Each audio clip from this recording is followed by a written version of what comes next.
pengemudi ojol yang diundang terlihat bukan selayaknya pengemudi ojol yang sebenarnya. Memang ini yang benar-benar menjadi pertanyaan publik karena tadi yang disebut Mas Refli ya.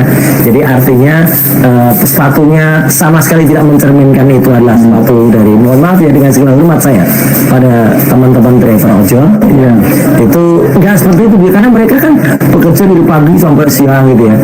Ya sayang pagi sampai malam sayang banget gitu loh pakai sepatu kayak gitu. Kemudian jaketnya mana ada sempat ganti gitu ya. Kebetulan Mas Refli saya pernah juga secara mendadak waktu itu ketika kami melakukan press conference ya, di markas tim pembela aktivis dan akademisi waktu itu kebetulan ada driver ojol juga yang mengantar salah satu teman kita ajak naik dia, dan kemudian bapak itu Pak Ade namanya Pak Ade itu ya apa adanya dia naik ya pakai jaket yang ya mohon maaf yang dan kebetulan dia juga bilang bukan mereka tidak mampu beli jaket karena jaket itu yang dipakai forum yang dipakai setiap hari ya mau nggak mau musuh. Iya coba kemudian mereka kumpul ketemu dengan jaket yang kinclong pasti akan dikatakan anak baru nih dari dididik jadi taruna ya gitu. Ada. Nah kemudian kata taruna tadi benar-benar ada, jadi ini kan memang lucu banget itu yang kita dengar. Jadi sekali lagi Mas Raffi ini saya sekaligus mempertanyakan ini pencitraannya jelek banget gitu loh gitu.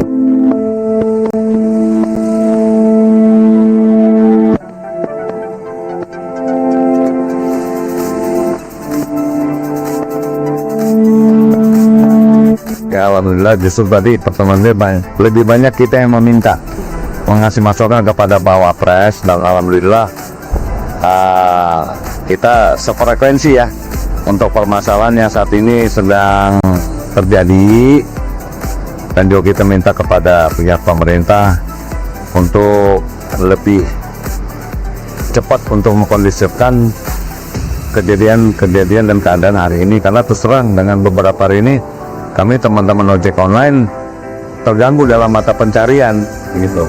Jumlah penumpang menurun, rasa was-was dalam narik gitu kan, karena mengingat beberapa eskalasi makin meningkat, dan kami juga sudah memberikan edukasi kepada para taruna di wilayah masing-masing untuk tidak ikut serta atau terpancing isu-isu provokatif mengenai unjuk rasa atau demo yang kemarin, karena juga demo memang merupakan hak demokrasi yang dilindungi oleh undang-undang, tapi jangan bersifat atau melakukan tindakan-tindakan anarkis seperti perusakan fasilitas umum dan penjarahan. Itu memang tidak kami inginkan.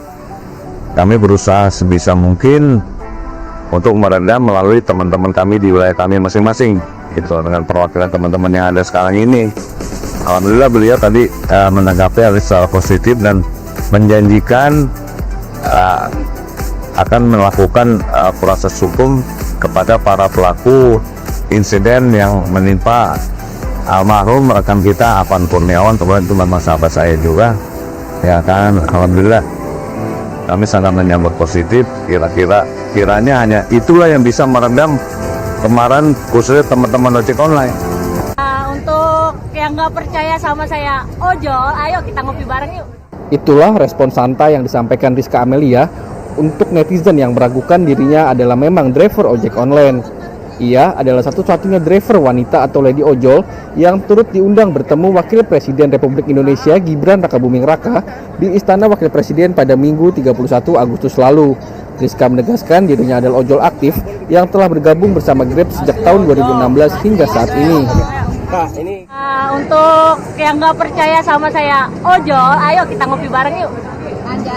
Jadi jangan ngelihat dari tampang muka doang penampilan. Kita sebagai ojek online juga harus jaga penampilan biar customer kita juga nyaman saat dibonceng. Itu memang yang diundang berapa orang sih Kak sama Pak Gibran Kak? Kalau dari perwakilan Grab 2 orang, Gojek 2 orang, Maxim 2, sama Indrap 2. Oh, artinya ini kakak ini memang diundang oleh pihak Grabnya ya? Betul, sama pihak Grab langsung saya. Itu semuanya itu benar ojol semua tuh Kak? Ojol semua, mereka itu sepuh semua, sepuh saya semua. Kak, boleh ditunjukin Kak akun kakak kalau memang kakak ojol Kak? Ini masih banyak masyarakat yang kurang percaya nih Kak, ditutupin aja Kak nanti pula Kak.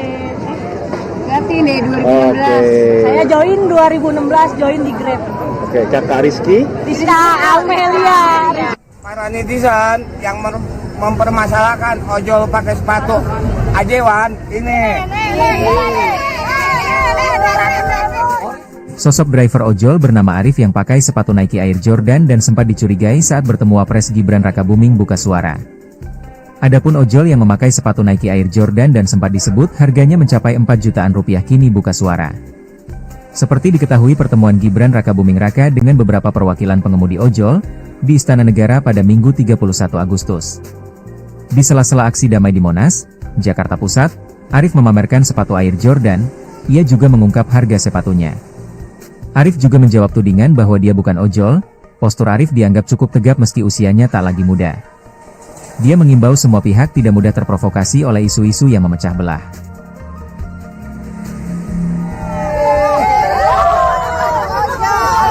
Oh iya, babenya juga. Babe. Apa mau sampai tadi? Hah? Bapak mau pulang. Ini untuk ojol, untuk para netizen yang mempermasalahkan ojol pakai sepatu ajewan ini. Ori nggak tuh, Be? Ori nggak? Alhamdulillah ori. Oh, Babe kemarin juga diundang juga, ya? Diundang juga. Kan kumpul-kumpulin duit dulu kan. Kita punya sesuatu, kita kumpulin dulu biar bisa kembali. Berarti Dan satu lagi yang ketinggalan, pemerintah menanyakan apa sih yang bisa dibantu oleh pemerintah buat ojol. Saya meminta kepada pemerintah agar asuransi BPJS TK untuk ojol digratiskan se-Indonesia. Dan itu nanti akan disambungkan ke kepala daerah masing-masing. Seperti itu. Oke, sip. Namanya siapa kalau abang? Saya namanya Arif, ya Bang Ojek. Dari kapan, Be, ojek? Dari kapan ngojek di ojol? Saya ikut Grab dari Desember 2018. Ini tanggapan Babe gimana nih, Be? Banyak netizen yang nggak percaya, Be. Ini kenapa sih, Be? Biasa, itu digoreng. Itu kalau mau lihat akun saya juga ada nih, Bang. Nah, ini kan kalau Kakak Rizky udah nih. Iya. Nih, akun Babenya nih sekarang nih. Biar Ribuannya di sini, ribuannya 2.800.000. Seminggu 2 juta. Mana ada yang segini? seminggu tuh, Kak? Iya nih seminggu. Dia rajin. Saya rajin dari subuh sampai malam. Kalau mau segini, jangan males makanya. Jangan main capek dulu. Harus konsisten. Ya, tutupin Pak Be. Tapi ada statement dari para driver ojol itu ada. Itu ada videonya, saya nonton. Dan itu ada yang menarik. Iya. Jadi ada di antara mereka itu yang bilang, ya, bahwa oh ini pertemuan ini dan nanti akan kami kabarkan kepada para taruna. Ada videonya. Dia bilang para taruna, bukan driver. Ya, silakan cek videonya yang beredar. Jadi Memang betul begitu. betul begitu bilang para taruna. Ya mungkin aja mereka yang baru digojlok sebagai calon ojol itu disebut taruna. Taruna. Jadi Keren juga ya. ini konyol istilah. banget ini saya bongkar ya. Jadi para taruna, nah itu videonya udah beredar, jadi kan konyol. Statement dari Wapres gak ada, statement dari para taruna. Dan yang 8 itu kan katanya kan mewakili 4 ya. Jadi Grab, Gojek, Grab, InDrive, InDrive, Maxim. Oke, Ya. 4 besar ya. 4 besar. Memang ini yang benar-benar menjadi pertanyaan publik adalah tadi yang disebutkan Mas Refli ya. Jadi artinya sepatunya sama sekali tidak mencerminkan itu adalah sepatu dari, mohon maaf ya dengan segala hormat saya pada teman-teman driver ojol ya. Itu nggak seperti itu karena mereka kan bekerja dari pagi sampai siang gitu ya. Ya sayang pagi sampai malam. Sayang banget gitu loh pakai sepatu kayak gitu. Kemudian jaketnya mana ada sempat ganti gitu ya. Kebetulan Mas Refli, saya pernah juga secara mendadak waktu itu ketika kami melakukan press conference ya di markas tim pembela aktivis dan akademisi waktu itu. Kebetulan ada driver ojol juga yang mengantar salah satu teman. Kita ajak naik dia dan kemudian bapak itu Pak Ade namanya. Pak Ade itu iya apa adanya. Dia naik ya pakai jaket yang ya mohon maaf yang lusuh dan kebetulan dia juga bilang bukan mereka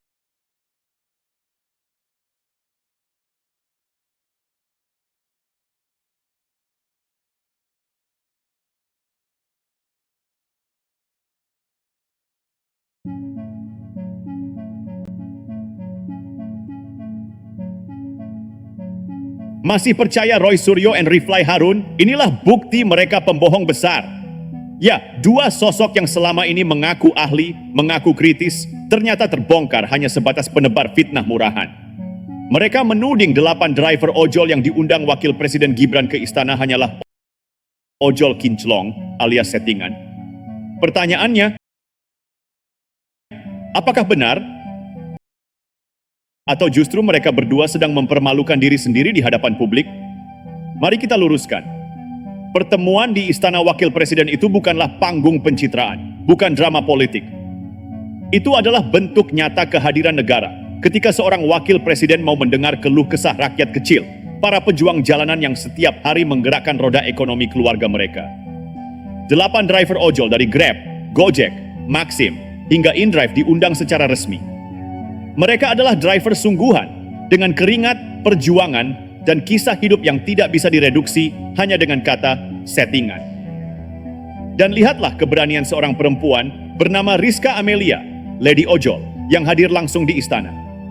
Dengan lugas, ia mengatakan, "Kami ini ojol asli, bukan settingan. Saya bergabung di Grab sejak 2016. Ia bahkan menunjukkan akunnya di hadapan publik. Tantangannya jelas, menusuk tepat ke jantung nyinyiran Roy dan Refli. Kalau masih ragu saya ojol asli, mari kita ngopi bareng." Inilah tamparan keras. Analisis Roy dan Refli yang katanya akademis, ternyata hanya analisis sampah. Mereka bicara seakan tahu segalanya, padahal tidak lebih dari penebar kebencian yang memandang rendah profesi mulia para driver ojol. Tidak berhenti di istana, Gibran turun langsung ke lapangan. Di kawasan Gondang Dia, ia membagikan sembako untuk para driver ojol dan masyarakat kecil. Itu bukan kamera pencitraan, itu bukan settingan, itu adalah wujud konkret seorang wakil presiden, representasi negara, yang hadir saat rakyat kecil membutuhkan uluran tangan. Bukankah itu yang seharusnya dilakukan seorang pemimpin? Lalu mengapa tindakan mulia ini justru dipelintir oleh Roy dan Refli menjadi tuduhan murahan? Jawabannya sederhana. Karena mereka haus panggung, lapar perhatian, dan miskin empati. Maka mari kita simpulkan, Wapres Gibran hadir untuk rakyat.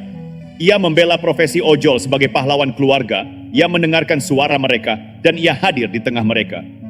Sementara itu, Roy Suryo dan Refli Harun, mereka hanya hadir sebagai penebar kebohongan, penyebar nyinyiran, dan pembohong besar yang mempermalukan diri sendiri. Jangan tertipu, jangan termakan fitnah. Karena fakta sudah berbicara, Lady Ojol sudah membuktikan, dan Gibran sudah menunjukkan. Mari kita bongkar lebih dalam.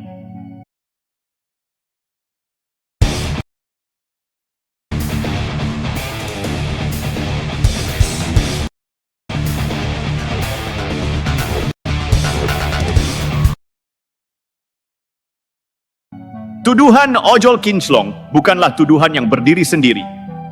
Ini hanyalah pola lama, sebuah strategi murahan yang terus dimainkan sejak Gibran ditetapkan sebagai pendamping Prabowo di Pilpres 2024. Ingat, sejak awal pencalonannya, banyak pihak yang tidak pernah bisa menerima kenyataan bahwa Gibran sah, konstitusional, dan sah secara politik mendampingi Prabowo. Dan apa yang terjadi? Mereka gagal di Pilpres.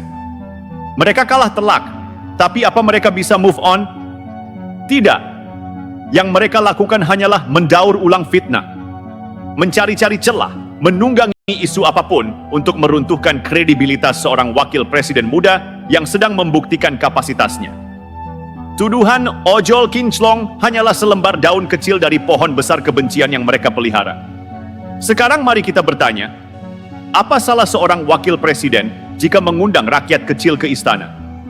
Apa dosa seorang pemimpin jika membagikan sembako untuk rakyat yang terdampak krisis? Apakah empati harus dicurigai sebagai pencitraan? Jika iya, maka itu artinya mereka yang menuduh Roy Suryo dan Refli Harun adalah orang-orang yang sudah kehilangan nurani. Fakta tak terbantahkan. Rizka Amelia, Lady Ojol, membongkar semua kebohongan itu. Ia hadir, ia bicara, ia memperlihatkan buktinya.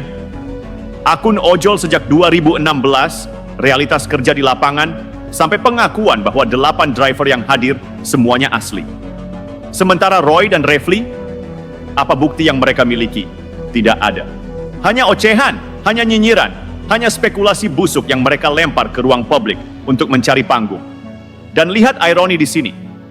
Seorang perempuan sederhana, Lady Ojol, dengan lugas mampu mempermalukan dua pria yang mengaku cerdas.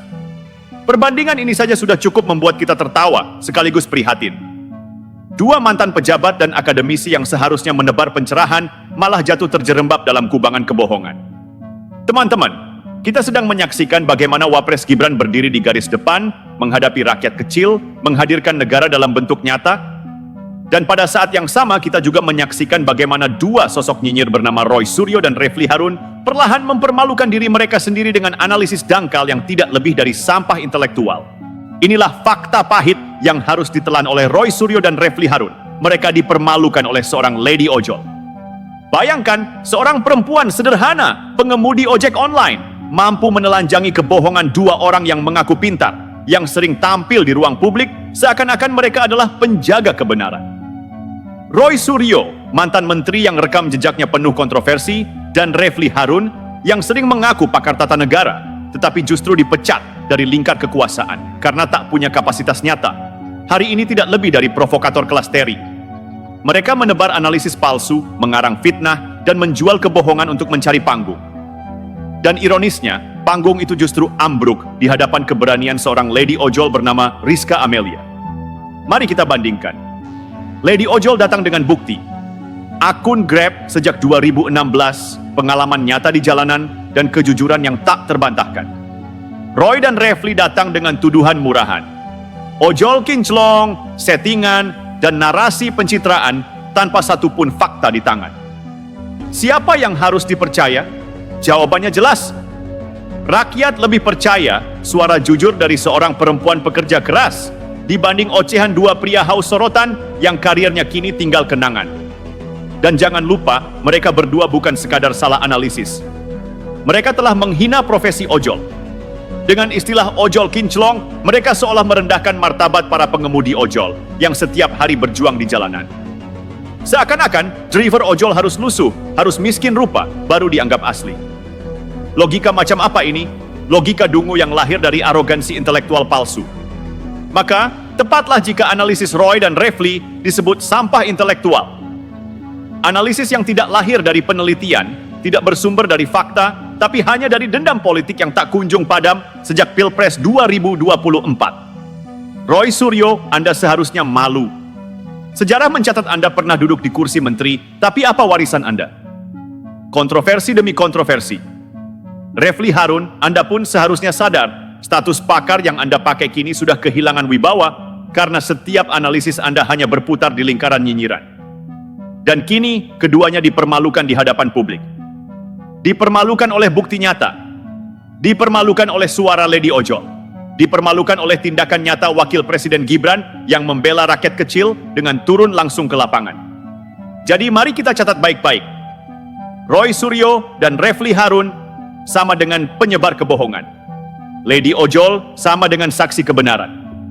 Wapres Gibran sama hadir nyata untuk rakyat.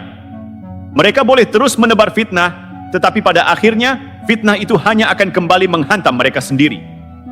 Dan hari ini kehormatan mereka sudah runtuh. Teman-teman, mari kita jujur. Siapa sebenarnya yang sedang mempermalukan dirinya sendiri? Roy Suryo dan Refli Harun. Mereka melontarkan tuduhan ojol kinclong, seolah-olah bisa membongkar skenario besar.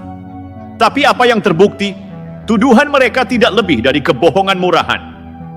Rakyat sekarang bisa melihat dengan mata kepala sendiri. Bukti sudah jelas.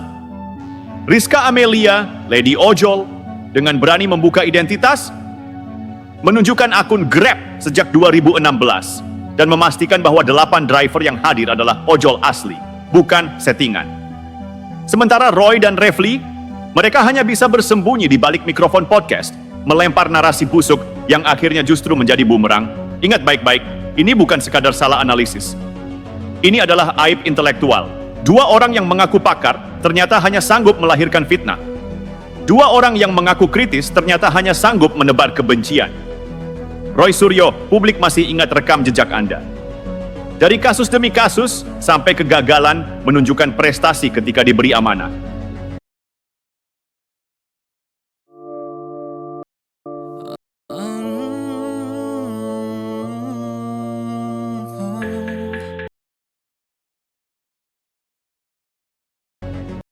Refli Harun, publik juga tahu Anda dulunya dielu-elukan sebagai pakar tata negara, tapi sekarang Anda tidak lebih dari komentator politik yang kehilangan arah, terjebak dalam obsesi menyerang pemerintah, tanpa pernah memberi solusi. Dan di hadapan semua itu, berdirilah seorang wakil presiden muda bernama Gibran Rakabuming. Ia tidak menjawab fitnah dengan kata-kata kosong. Ia menjawab dengan aksi nyata. Mengundang driver ojol ke istana, mendengarkan suara mereka, lalu turun langsung ke gondang dia, membagikan sembako kepada rakyat kecil. Itulah bukti, itulah realitas. Jadi, siapa yang menang? Lady Ojol menang karena kebenarannya tak terbantahkan. Wapres Gibran menang karena aksinya membungkam fitnah. Rakyat menang karena negara hadir untuk mereka. Dan siapa yang kalah? Roy Suryo dan Refli Harun. Kalah telak. Kalah memalukan. Masih percaya Roy Suryo dan Refli Harun? Maka Anda sedang percaya pada dua pembohong besar yang sudah dipermalukan fakta. Inilah bedanya pemimpin sejati dengan penghasut murahan. Gibran hadir untuk rakyat. Roy dan Refli hadir untuk diri sendiri. Teman-teman, mari kita buka mata. Roy Suryo selalu memperkenalkan dirinya sebagai pakar telematika. Anehnya, gelar itu tidak pernah benar-benar diakui luas oleh dunia akademik atau praktisi teknologi. Justru Roy sendiri yang terus mengulang-ulang, "Saya ini pakar telematika." Pertanyaannya, kalau memang benar pakar, mengapa harus terus-menerus menyebut diri sendiri pakar? Bukankah seorang pakar sejati tidak butuh pengakuan verbal? Kepakaran itu lahir dari karya, dari kontribusi nyata, dan dari penghargaan orang lain, bukan dari klaim yang dipaksakan. Semakin sering seseorang mengaku-ngaku pakar, justru semakin runtuh wibawanya. Dan lihatlah bagaimana klaim pakar ini dipakai. Alih-alih menghadirkan analisis ilmiah, Roy malah menggunakan status itu untuk menyerang, menuding, bahkan memfitnah. Contohnya soal wakil presiden Gibran. Ia mengatakan pertemuan dengan para driver ojol di Istana Wapres hanyalah settingan. Bahkan lebih parah lagi, ia melabeli mereka sebagai ojol kinclong. Di sini letak masalah besarnya. Roy ingin terlihat kritis, seakan-akan membongkar sandiwara politik. Tetapi pada saat yang sama, ia merendahkan martabat profesi ojol. Menurut logika Roy, ojol asli itu harus lusuh, bau keringat, jaket pudar, wajah letih. Kalau bersih sedikit, kalau tampil rapi, maka dianggap settingan. Logika macam apa ini? Bukankah justru itu hinaan terhadap rakyat kecil? Seolah-olah mereka tidak pantas tampil bermartabat. Padahal profesi ojol adalah profesi mulia. Mereka bekerja keras dari pagi sampai larut malam, menantang hujan, panas, macet, dan resiko jalanan demi menghidupi keluarga.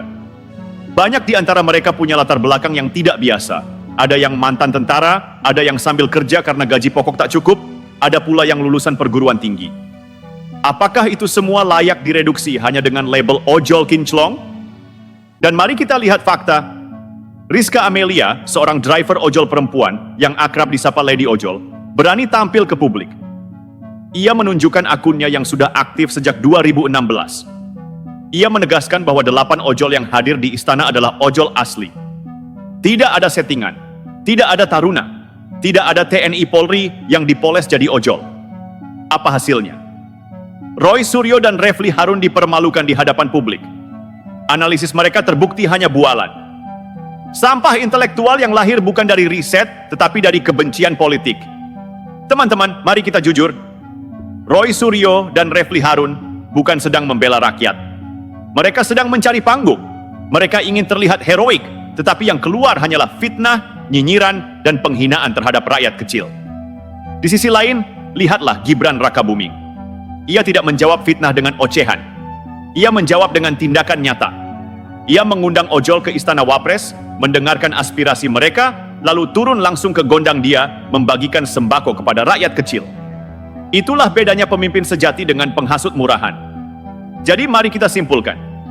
Roy Suryo sama dengan klaim pakar tanpa karya, analisis penuh fitnah. Refli Harun, Buddha Pawasnya Mabes pakar tata negara, yang kini terjebak jadi komentator politik murahan. Lady Ojol sama dengan saksi kebenaran yang menampar kebohongan mereka. Wapres Gibran sama dengan pemimpin yang hadir nyata untuk rakyat. Masih percaya Roy Suryo dan Refli Harun? Maka Anda sedang percaya pada dua pembohong besar yang sudah dibungkam fakta.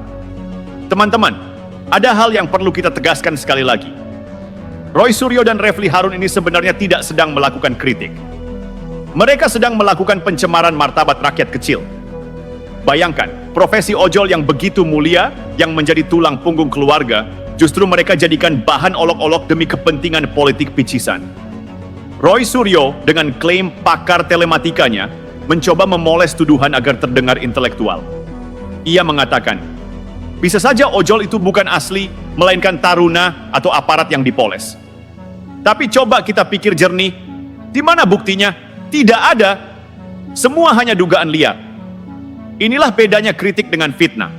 Kritik itu didukung data, fitnah itu dibangun dengan imajinasi. Dan lebih parah lagi, istilah ojol kinclong yang ia lontarkan telah menghina jutaan pengemudi ojol di Indonesia.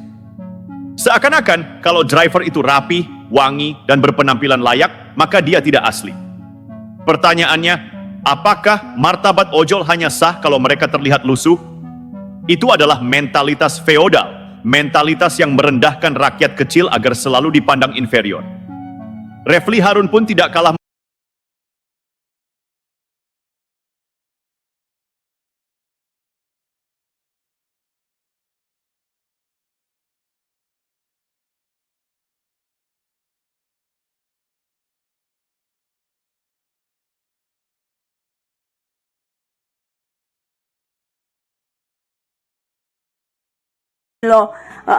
Berkat narasimu ya kan membuka wawasanku akan apa itu yang namanya demonstrasi organik ya kan.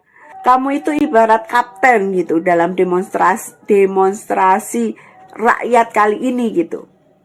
Semua seperti satu komando gitu, mengikuti apa kata lu ya,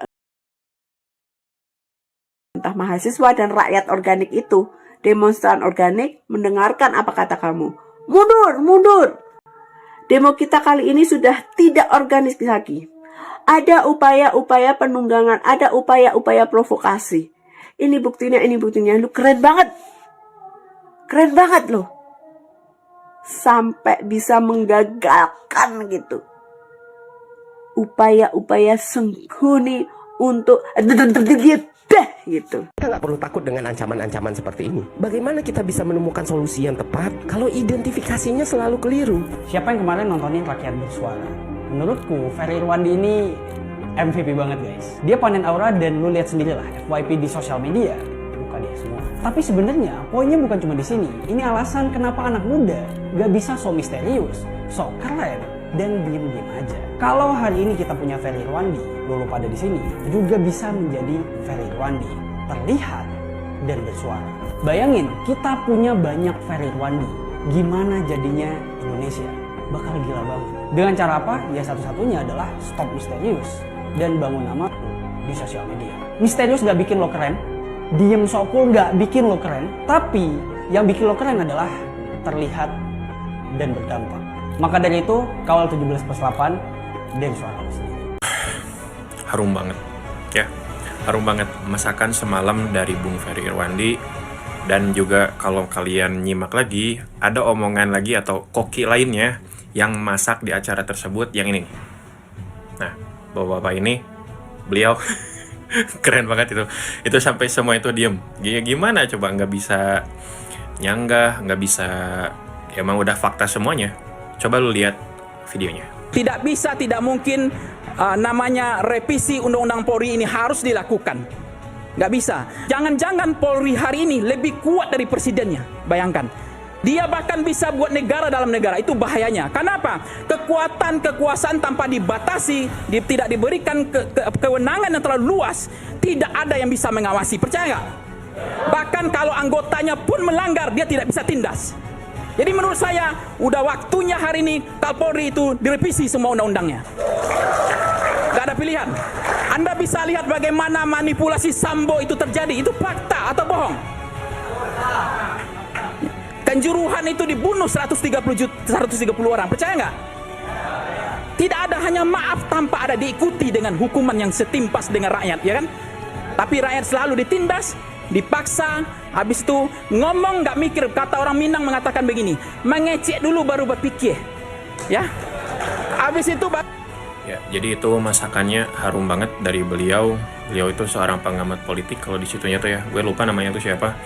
Cuman ya gimana? Fakta semua. Dan yang paling baru itu soal gas air mata yang masuk ke area akademis atau ke kampus Unisba atau Unpas tuh. Katanya masuk ke situ tuh gara-gara angin deh wae. Gimana menurut kalian? Emang Mas Gibran Bung Iman? Hah? Jawab dong. Tahu kan? Masa nggak tahu? Tahu dan. Gue kan lagi nonton ini nih. Nih. Lo pada juga pasti udah nonton kan? Nah, di sini kan ada si Bang Ferry Irwandi. Nah, terus selama nontonin dia tuh gue mikir kayak nih orang tuh mirip siapa ya? Siapa kayak ada satu tokoh di film atau bintang film atau apalah yang kayak seinget gue tuh gayanya mirip banget sama si Bang Ferry Irwandi. Terus tiba-tiba gue inget, lu pada inget ini gak? Bella ciao, Money Heist. Inget kan lu? Nih, kalau lu gak inget gue kasih lihat. Nih Money Heist. Tar. Nih. Nah, lihat. Mirip banget kan sama Ferry Irwandi. Nih, gue deketin biar makin jelas. Nanti sama di video nih gue tampilin juga mukanya Bang Ferry. Nih, tuh, lu lihat. Nah, mirip banget kan dia sama Bang Ferry Irwandi. Lu lihat dong, kacamatanya mirip banget. Model rambutnya mirip banget sama Bang Ferry. Cara pakaiannya juga gokil. Ternyata Bang Ferry Irwandi itu mirip karakter di Money Heist. Yang ini nih, si kakek-kakek ini, temennya si The Professor ini. Gokil. Akhirnya gue dapet Bang Ferry Irwandi mirip siapa. Bener kan gue, Ferry Irwandi mirip siapa? Di Money Heist ternyata. Misi hari ini selesai. Ngeri. Ferry Irwandi bongkar dalang dibalik kerusuhan pada demonstrasi. Jadi menurut Ferry Irwandi, ya menurut pernyataannya, bahwa di tanggal 25 itu pendemonya itu bukan dari mahasiswa dan bukan dari serikat buruh. Jadi nggak ada yang koordinasinya gitu. Dan kalian tahu siapa dalangnya? Kalau kalian pengen tahu siapa dalangnya, coba kalian ketik hashtag bubarkan DPR 2025. Pasti kalian kaget siapa dalangnya. Karena sudah dibongkar semua sama Ferry Irwandi. Orang ini bikin ketar-ketir para penguasa sampai akhirnya diteror oleh buzzer. Namanya adalah Bang Ferry Irwandi. Dalam salah satu videonya, Bang Ferry mengungkapkan bahwa berkat keberanian Bang Ferry yang membongkar rencana itu, rencana darurat militer gagal total. Kerusuhan tidak meluas, para pendemo pulang ke rumah dan Indonesia kembali damai. Namun justru karena itu, para penguasa semakin murka. Bang Ferry pun harus menghadapi serangan buzzer dan teror digital. Ini kacau banget. Gua harus off dulu. Ada orang pakai nomor gua, terus dia pakai budget, dia simpan nomor gua doang, cuma nggak ada sedikit. Gimana nih menurut kamu soal hal ini? Tulis pendapat kamu di kolom komentar. Kalian sadar nggak, sejak munculnya Ferry Irwandi yang menguasai dunia internet, netizen tuh udah mulai cerdas, udah mulai pandai menganalisa, critical thinking netizen itu tinggi gitu. Dan saya rasa ini akan menjadi ancaman buat para elit mafia, oligarki yang kekuasaan dan bisnisnya akan terancam gitu. Bung Ferry Irwandi, Anda bahaya. Anda akan menjadi incaran-incaran para elit yang tidak suka SDM Indonesia maju. Tapi tenang Bung Ferry, backingan Anda kuat. Netizen Indonesia tuh luar biasa gitu. Ferry Irwandi ini adalah orang gila. Di awal dia ngedirin Malaka Project, gue sempat mikir, kenapa Ferry menamakan projectnya dengan kata Malaka? Kenapa nggak pakai nama lain gitu? Ternyata, Ferry dan circle-nya itu terinspirasi dari Tan Malaka. Buat teman-teman yang belum tahu Tan Malaka itu siapa, Tan Malaka itu salah satu bapak bangsa kita juga, sama seperti Soekarno dan Hatta. Perbedaannya, Tan Malaka ini nggak banyak ditulis oleh buku-buku sejarah, karena Tan Malaka ini selalu diidentikan dengan pemikiran komunisme. Bahkan waktu gue masih kuliah, anak-anak kampus pada masa itu nggak seberani itu untuk ngebahas buku-buku Tan Malaka karena memang pembahasan Tan Malaka itu masih sangat tabu pada waktu itu. Dan Ferry adalah the real crazy man. Kenapa gue bilang Ferry adalah the real crazy man? Karena dia bisa membuat sosok Tan Malaka yang tadinya dianggap tabu itu menjadi populer di kalangan anak-anak Gen Z yang menurut gue dikenal sebagai generasi yang sangat santai dan gak suka sama hal-hal formal. Ferry berhasil juga mengkomunikasikan pemikiran Tan Malaka yang menurut gue sangat rumit untuk dipahamin dengan bahasa yang lebih mudah dipahami. Bahkan oleh mahasiswa sekali sekalipun, buku-buku Tan Malaka itu, seperti Madilog, Dari Penjara ke Penjara, itu sangat sulit dipahami oleh mereka. Nah, sementara Ferry itu berhasil mengkomunikasikan pemikiran Madilog dengan bahasa yang mudah dipahami oleh masyarakat. Di podcast dengan Raditya Dika, Ferry itu coba membongkar strategi gimana cara dia membantah pola pikir masyarakat yang percaya dengan dukun santet. Lu pasti bakal salut banget sama Ferry, karena setiap kata yang dipilih sama Ferry itu, dia benar-benar pikirin dengan baik. Seperti ketika dia menggunakan mobil Alphard sebagai objek. Jadi Ferry itu udah survei ke banyak orang, ternyata mobil Alphard itu diidentifikasikan oleh masyarakat sebagai mobilnya orang-orang kaya. Sehingga Ferry itu menjadikan mobil Alphard sebagai objek konten dia, biar konten dia soal dukun santet itu bisa menyebar cepat ke masyarakat luas. Itu kan jenius banget, gila. Sebagai seorang marketer, gue menilai Ferry nggak cuman intelek, tapi dia juga the real crazy man and the great marketer. Karena dia mampu membuat konten-konten dia sebegitu impactfulnya dan sebegitu berpengaruhnya ke masyarakat luas. Menurut gue, marketing itu adalah sebuah seni untuk kita bisa mempengaruhi orang lain melakukan tindakan sesuatu tanpa orang lain itu merasa dipaksa untuk melakukan tindakan itu. Ferry nggak bilang buku Tan Malaka itu penting untuk lo baca, tapi Ferry ngejelasin pemikiran Tan Malaka dengan ngasih studi case tentang kepercayaan orang Indonesia terhadap dukun santet, sehingga orang Indonesia ngerasa konten dia itu sangat relevan dan bikin semua orang jadi suka. Ferry itu berhasil mempengaruhi orang yang tadinya nggak suka menjadi suka, dan menurut gue, selain the real crazy man, Ferry adalah the great marketer. Bung Ferry, salut bosku, El Profesor. Semoga kedepannya kita bisa berkolaborasi. Dan jangan lupa pakai produk gue ya, Florisman. San publik kembali mencuat setelah Ferry Irwandi, sosok yang dikenal aktif menyuarakan suara rakyat, membongkar dugaan dalang di balik kekacauan yang terjadi di Indonesia saat ini. Dalam unggahan terbarunya, ia menegaskan bahwa situasi yang berkembang bukanlah hasil intervensi asing, melainkan muncul dari lingkaran kekuasaan sendiri. Menurutnya, ribuan komentar seragam di media sosial berasal dari kelompok yang sama dan bisa dengan mudah dilacak. Ia menekankan bahwa sebelum tanggal 25 Agustus, akun-akun pro pemerintah yang diduga menghasut massa harus ditelusuri untuk menemukan pola yang sama. Ferry Irwandi berulang kali memperingatkan bahwa ada kelompok tertentu yang menginginkan Indonesia porak-poranda melalui strategi yang terorganisir dengan memanfaatkan narasi provokatif dan aksi di lapangan. Lebih lanjut, Ferry Irwandi menjelaskan bahwa hasil pengamatannya sejak 25 hingga 30 Agustus 2025 menunjukkan pergerakan kelompok ini sangat masif, terstruktur, bahkan bersenjata. Ia mencontohkan peristiwa pembakaran halte yang menurutnya mustahil dilakukan oleh sipil biasa tanpa bahan bakar khusus, mengingat material halte modern sangat tahan api. Ferry Irwandi mengaku menyaksikan langsung saat halte Senen terbakar ketika masyarakat sudah mundur karena gas air mata. Ia pun mengajak publik agar tidak terjebak provokasi, tetap menjaga solidaritas serta menggunakan akal sehat untuk melawan strategi kelompok tersebut. Sementara itu, kolom komentar dipenuhi pro dan kontra, mulai dari netizen yang budiman yang menilai analisis Ferry Irwandi masuk akal, hingga yang menyebut sejumlah nama kontroversi sebagai aktor provokatif di balik kekacauan. Nah, gimana nih menurut netizen yang terhormat? Silakan berkomentar ya. Tolong dong kalau pengen demonya cepet beres, yang di demonya anggota DPR-nya jangan pada kabur-kaburan ke luar negeri. Jangan giliran lu pada naik gaji, seneng-seneng, joget-joget, giliran di demo lu pada kabur ke luar negeri. Lu pada sadar gak sih lu kabur ke luar negeri itu pakai duit siapa? Duit rakyat itu, duit pajak rakyat itu. Bukannya buru-buru diselesaikan masalah ini biar gak makin berlarut-larut, malah pada kabur ke luar negeri seneng-seneng. Pantesan aja rakyat ngamuk-ngamuk sampai ngerusakin fasilitas umum. Kalian aja sekarang keluar negeri pakai duit dari rakyat kan? Dulu aja minta suara rakyat sampai ngemis-ngemis, sekarang giliran rakyat bersuara malah dibungkam. Kocak kan? Gue tuh hari ini bangga